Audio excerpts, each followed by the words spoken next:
কোনো বিপদে পড়ে যাও আর শুকরের মাংস বা কোনো হারাম খাবার যদি তোমার সামনে আসে তাহলে তুমি খেতে পারো, সমস্যা হবে না। কিন্তু আব্দুল্লাহ বিন হুযাফা বলছেন না, আমি কোনো মতে আমি খাবো না। কেমন তার ইমানদার দেখেন, অথচ আমরা মুসলমান হারাম খেতে আমরা দ্বিধাবোধ করি না, যেটা হারাম তবু আমরা মুখে পান করে খাই। আর আব্দুল্লাহ বিন হুযাফা যেন খাচ্ছেন না, খাই না খাই না খাই না। বাদশা বলতে এক কাজ কর, ওকে আবার বাইরে নিয়ে আয়, বাইরে নিয়ে এসে ওকে শুলিতে ঝরাবো, ফাঁসি দিয়ে দেব। তাকে উল্টা তাকে টাঙিয়ে দেওয়া হোক। যখন তাকে টাঙিয়ে দেওয়া হলো, বলছে ওরে আব্দুল্লাহ, এখনো তোর সময় আছে, এখনো তোর সময় আছে, তুই ঈমান ছাড়বে কিনা বল, ইসলাম ছাড়বে কিনা বল, খ্রিস্টান ধর্ম ত্যাগ, খ্রিস্টান ধর্মকে মেনে নে, আমি আবার তোকে ছেড়ে দেব এবং ভালো পর্যায়ে তুমি চলে যাবে। আব্দুল্লাহ বিন হুযাফা বলছে এটা আমি কখনোই আমি যেটা মেনে নিব না, আমি ইসলাম খানাকে ছাড়ব না। উল্টা করে টেনে দেওয়া হলো, উল্টা করে টেনে দিয়ে বলছে এখনো সময় আছে বল, বলছে না আমি ইসলাম ছাড়ব না। যতই তোমরা আমাকে ভয় দেখাও না কেন, যতই আমাকে তোমরা আমার উপরে অত্যাচার নির্মম নির্যাতন চালাও না কেন, আমি আব্দুল্লাহ একমাত্র বিন্দু রক্ত থাকতে, আমার শ্বাস থাকতে আমি ইসলামকে ছাড়ব না। এমন সময় তারা ও একটা 80 জন কাফেলার মধ্যে একজনকে নিয়ে এসে বলছে এক কাজ কর, পুরো কড়াই নিয়ে আয়, যেটাখানে কড়াই কি হাজার হাজার সৈন্যর খাবার রান্না হয়, বড় একটা কড়াই নিয়ে আসা হলো। কড়াইটা নিয়ে এসে গরম তেলকে ঢালা হলো, তেল ঢেলে উত্তপ্ত গরম দাও দাও দাও দাও করে জ্বলছে, উত্তপ্ত গরম করে দেওয়া হয়েছে, তেল যেন টকবক টকবক করে যেন ফুটছে। বলছে এখন সময় আছে, ভরে দেব। একজনকে যেন ঝুলিয়ে তার একদম গরম তেলে যখন ফেলে দেওয়া হলো, যেমনই ফেলে দেওয়া পুরো শরীর যেন রকম, শরীর থেকে মাংসগুলো ঝরতে ঝরতে যেন পড়ে গেল, কঙ্কালে যেন পরিণত হয়ে গেল।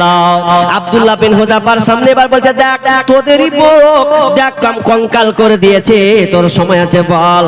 তখন তাকে যখন ফেলা হচ্ছে, ফেলা পড়ার সময় আব্দুল্লাহ বিন হুযাফার চোখ দিয়ে যেন পানি পড়ছে আর বলছে দাঁড়া দাঁড়া দাঁড়া দাঁড়া। আব্দুল্লাহ ভয় খেয়ে নিয়েছে, মনে হয় সে ভয় খেয়েছে, ওকে নামিয়ে দেয়। তখন বলছে দিয়া তুমি নাকি এবার খ্রিস্টান ধর্ম মেনে নেবে? বলছেন না, আমি ওই জন্যই আমি খ্রিস্টান ধর্ম মানবো না। কান্না করলে কেন? তোমার চোখে তো পানি দেখলাম। আব্দুল্লাহ বিন হুযাফা বলছে বাদশা রে, তুমি যে আমার চোখে পানি দেখেছো এটা তোমাদের ভয়ে আমি চোখের পানি ফেলি নাই, বরং আমি আল্লাহকে স্মরণ করতে লাগলাম। আল্লাহ এই তেলে আর আমাকে একবার ফেলবে, আমি একবারই তো শেষ হয়ে যাব। আল্লাহ প্রত্যেকটা লোমের বিনিময়ে তুমি যে আমাকে হায়াত দাও, আমি হায়াত দাও প্রত্যেকটা লোমের বিনিময়ে। তাহলে এই প্রত্যেকটা লোমের বিনিময়ে যদি আমার জীবন দাও, আমি বারবার যদি আমাকে ফেলে তো আমাকে ভালো লাগবে, কিন্তু আমি কোনো মতে খ্রিস্টান ধর্মকে মেনে নিব না। তার মানে আল্লাহ তাকে ভয় ভীতি দিয়ে যেন পারলো না, হিরাক্লিয়াস যেন অবাক হয়ে গেলেন, আর আমরা ইমানে, এদের ইমানের কাছে যেন আমরা ফেল হয়ে গেলাম। ভয় নাই ওরে কোনো ভয় নাই, আল্লাহ যদি থাকেন সহায়, দুর্গম গিরিপথ পাড়ি দিয়ে যায়। ভয় নাই ওরে কোনো ভয় নাই, যুগে যুগে ইতিহাস লেখা দেখা যায়, আল্লাহর পথে যারা কাজ করে যায়। যুগে যুগে ইতিহাস লেখা দেখা যায়, আল্লাহর পথে যারা কাজ করে যায়। বিনা পরীক্ষায় তাদের পাস নাহি হয়, বিনা পরীক্ষায় তাদের পাস নাহি হয়। ভয় নাই ওরে কোনো ভয় নাই, বাতিলের শক্তি ক্ষয় হয়ে যায়, আল্লাহর শক্তির কোনো ক্ষয় নাই। বাতিলের শক্তি ক্ষয় হয়ে যায়, আল্লাহর শক্তির কোনো ক্ষয় নাই। সেই শক্তি তুমি দাও গো আমায়, সেই শক্তি তুমি দাও দয়াময়। ভয় নাই ওরে কোনো ভয় নাই, আল্লাহ যদি থাকেন সহায়। ভয় নাই ওরে কোনো ভয় নাই। ইমানদারের কোনো ভয় নাই। নাম্বার 1 হয়ে গেছে খৌফ, আল্লাহ বলছেন ভয় ভীতি দিয়ে। ওয়াল জু মানে আল্লাহ বলছেন অভাব, অভাব মানে ক্ষুধা। আল্লাহ বলছেন বান্দারে আমি তোমাকে অভাব দিয়ে পরীক্ষা করব। তোমার বাড়িতে কোনদিন চাল থাকবে না, তোমার বাড়িতে কোনদিন টাকা থাকবে না, তোমার বাড়িতে পয়সা থাকবে না, ডাক্তার দেখাতে হবে, তোমার কাছে টাকা নাই। আল্লাহ বলছেন খবরদার বান্দা তুই যেন তোকে অভাব দিয়ে পরীক্ষা করব, খবরদার যেন তুই সুদে কারবারে না চলে যায়, চুরি ডাকাতি যেন তুই না করিস। আমি আল্লাহ তোকে পরীক্ষা করব রে, পরীক্ষা করার জন্য আমি আল্লাহ থেকে অভাবটা দিয়েছি। তারপর বলছে ওয়ানাকসিম মিনাল আমওয়াল, আল্লাহ বলছেন আমি তোর ধন সম্পদ দিয়ে আমি আল্লাহ পরীক্ষা করব, ধন সম্পদ দিয়ে আমি আল্লাহ পরীক্ষা করব রে। কখন তোকে আমি গরিব আছি, কখন তুই ধনী আছিস, কখন তোকে আমি গরিব বানিয়ে দেব, গরিব হালাতে আল্লাহ আমি তোকে পরীক্ষা করব, তুই আমার উপরে কতটা ভরসা আছিস। নাম্বার 4 ওয়াল জুমিনাল খাউফি ওয়া নাকসিম মিনাল আমওয়াল ওয়াল আনফুস। 4 নাম্বার হচ্ছে ওয়াল আনফুসি ওয়াত তামারাত। ওয়াল আনফুস আল্লাহ বলছেন কখনো তোর জানকে নিব, তোর জান বলতে তোর সামনে তোর মাকে নিব, তোর বাবাকে নিব, তোর ছেলেকে নিব, তোর ভাইকে নিয়ে নেব, চোখের সামনে তোর মা মারা যাবে, ভাই মারা যাবে, খবরদার হাই হুতাশ করবি না। আমি আল্লাহ তোকে এই ভয় জান দিয়ে আমি আল্লাহ তোকে পরীক্ষা করব, মাল দিয়ে যেমন আমি আল্লাহ পরীক্ষা করব, জান দিয়ে আমি আল্লাহ তোকে পরীক্ষা করব, এবং আমি আল্লাহ তোকে ফল ফলাদি দিয়ে আমি আল্লাহ পরীক্ষা করব। আল্লাহ বলছেন আমি 5খানা বিষয়ের উপরে আমি আল্লাহ তোমাকে পরীক্ষা করব।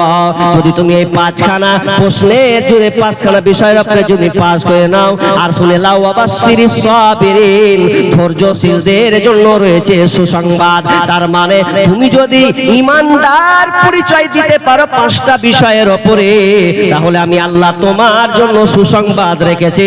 তার মানে আমি তুমি আমার কাছে পাস হয়ে গেছো, তার মানে বুঝে নেব তুমি প্রকৃত ঈমানদার।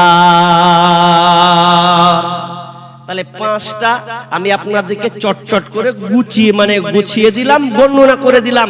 তাফসীর একটাই করেছি, বুঝিয়েছি একটা অ্যাঙ্গেল দিয়ে, বাকি 4টা আপনাকে বুঝিয়ে নিলাম। তবে একটা উদাহরণ দিই, দেখেন পরীক্ষা কেন, পরীক্ষার রেজাল্ট অনেক ভালো, অনেক ভালো। আপনি কষ্টে আছেন, বিপদে আছেন, এগুলো আল্লাহর একটা পরীক্ষা মাত্র। তবে এটা খুব সুস্বাদ। কেমন? একটা নারী যখন প্রেগনেন্ট হয়, পেটে বাচ্চা আসে, পেটে বাচ্চা আসলে পেটের বাচ্চা যখন 4 মাস 5 মাস 6 মাস যখন আস্তে আস্তে পেটের ভেতরে বাচ্চাটা বড় হয়, মায়ের কষ্ট তত বাড়ে, তত দিন দিন কষ্ট পায়, অনেক কষ্ট তাকে সহ্য করতে হয়। কিন্তু 9 মাস 10 দিন হওয়ার পরে যখন সন্তানটা ডেলিভারি হয়, পৃথিবীতে যখন চলে আসে, তখন মা সব কিছু ভুলে যায়। তখন সন্তান দেখে এত আনন্দিত হয়, মনে হচ্ছে যে আমার কষ্টইটাই ছিল না। আসলে আল্লাহ বলছেন যে আমি তোমাকে পরীক্ষা করছি অনেক বিপদ আপদ মুসিবত দুঃখ সুখ দিয়ে, কিন্তু এর ফলাফল তোমার জন্য ভালো আছে। কেমন ভালো? আপনার চোখের সামনে একটা ছেলে, আপনার নিজের বেটা, আপনার ভাতিজা, আপনি একটা 5 টাকা দামের বিস্কুট নিয়ে এলেন, বিস্কুটটা নিয়ে আপনি আপনার সন্তানকে দিলেন, আপনার ভাতিজাকে দিলেন, দেওয়ার পরে ওর জন্যই আপনি নিয়ে এসেছেন। এখন 2টা বিস্কুট আপনি ভাকাম করে কেড়ে নিচ্ছেন, কিন্তু আপনি ওই ছেলেটা ওই ভাতিজার আপনি মন মানসিকতা দেখছেন, বাচ্চাটা কেমন দেখি কানবে না দিবে আমাকে। এখন আপনি জোরপূর্বক 2টা নিয়ে এলেন, এই নিয়ে নেব আমি, অথচ আপনি নিবেন না, তার দেখছেন পরীক্ষা করার জন্য। যেমন 2টা নিলেন, ছেলেটা ক্যা করে কেনে উঠলো, লে লে লে লে, আমি নিব না রে, আমি তোকে দেখার জন্য। আল্লাহ বলছেন দেখ বান্দা, আমি নিব না, আমি তোমার ঈমানটা পরীক্ষা করব, বিভিন্ন মুসিবত দিয়ে বিপদ আপদ দিয়ে আমি আল্লাহ তোমাকে পরীক্ষা করব। আজকে আমরা পরীক্ষায় পাস করছি তো, একটু যদি বিপদ আসছে তাহলে একটা ছোট করে গল্প বলি, তাহলে আপনি বুঝে নেবেন। আমরা মুসিবত আসলে আমরা আল্লাহকে আঙ্গুল তুলে কথা বলি। মালদা ডিস্ট্রিক্টে কোন এক জায়গাতে একটা লোক নামাজ পড়তে পড়তে, নামাজ কিন্তু আর পড়া ছেড়ে দিলে, পড়ছে না। কিছু লোক বলছে কি ব্যাপার, লোকটা নামাজ পড়তে আসে না কেন, খবরটা লাও তো। ভালো নামাজি ছিল, নামাজ পড়তে আসে না। তো নামাজ যখন পড়তে আসে না, তো ওকে কিছুদিন পর যদি দোকানে দেখতে পেয়েছে, হ্যাঁ গো নামাজ পড়তে আসো না কেন, বলছে নামাজ পড়ে কি হবে, কেন কি হয়েছে, যে নামাজ পড়ে কি হবে আর কানাকে ডেকে বা কি হবে, মানে আল্লাহকে ডাইরেক্ট কানা কহে দিল। তখন এরা তো আর বুঝতে পারে না বিষয় যে আল্লাহকে ডেকে অর্থাৎ কানাকে ডেকে কি হবে। তো রহস্যটা কি হয়েছে বলেন খুলে।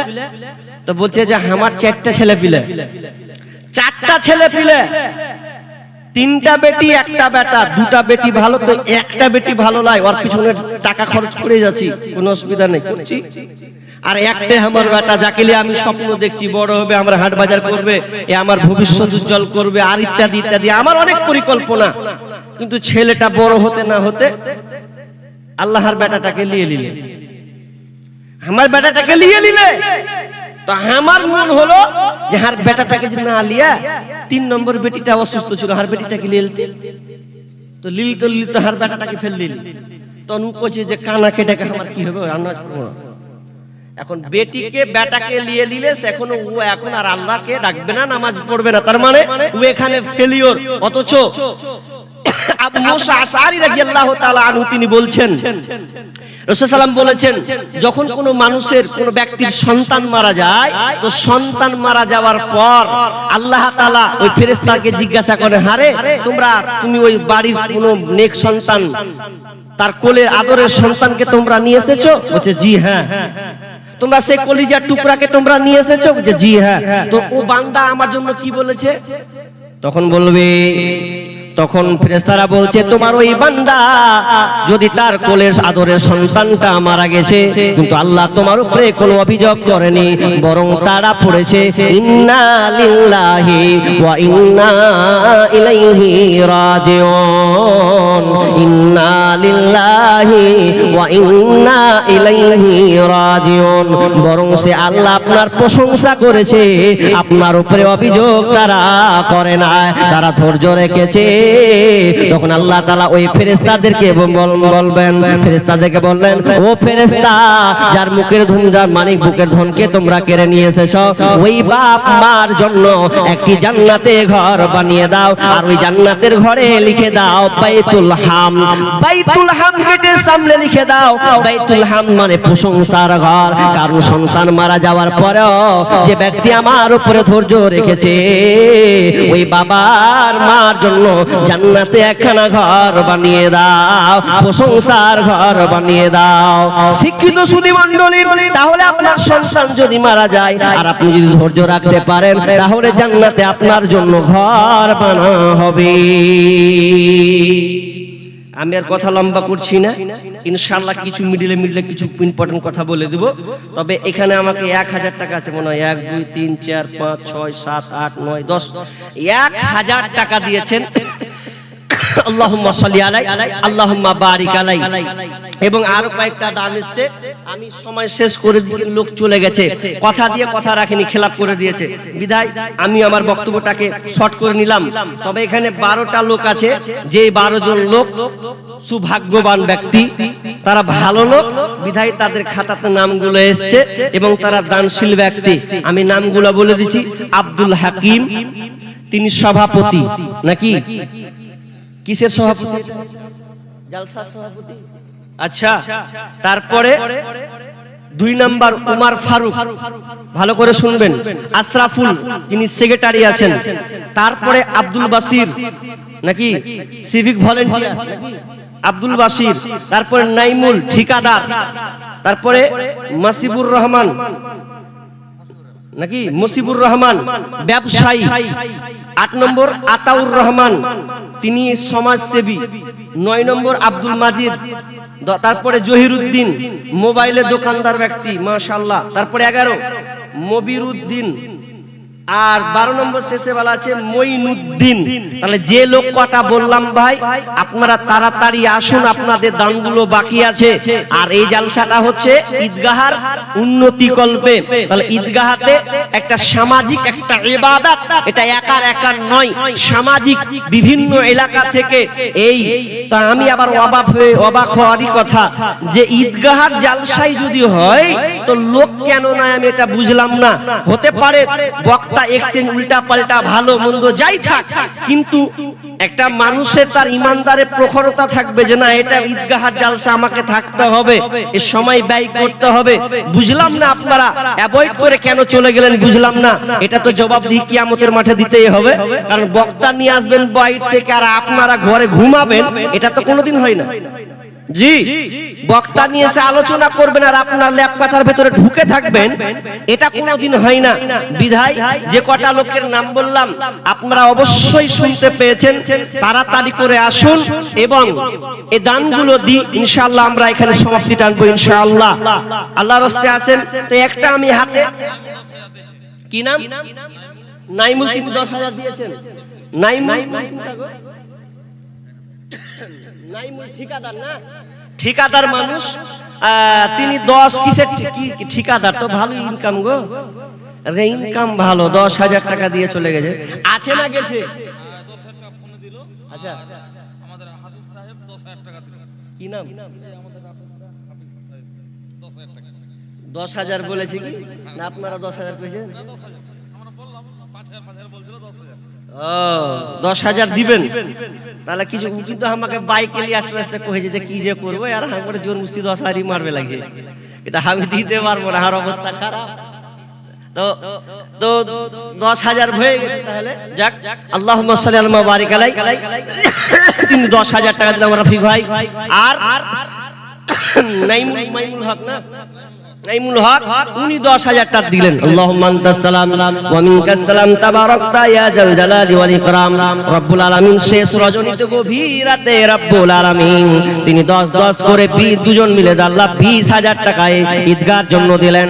আল্লাহ ঈদগাহতে সামাজিক একটা ইবাদত, আল্লাহ তোমাকে বছরে 2 বার ডাকার জন্য বিশাল বড় জমিত, আল্লাহ তোমার বান্দাগুলো আল্লাহ তোমাকে যেন আরাধনা ডাকার জন্য তার একটা জায়গা দরকার আছে।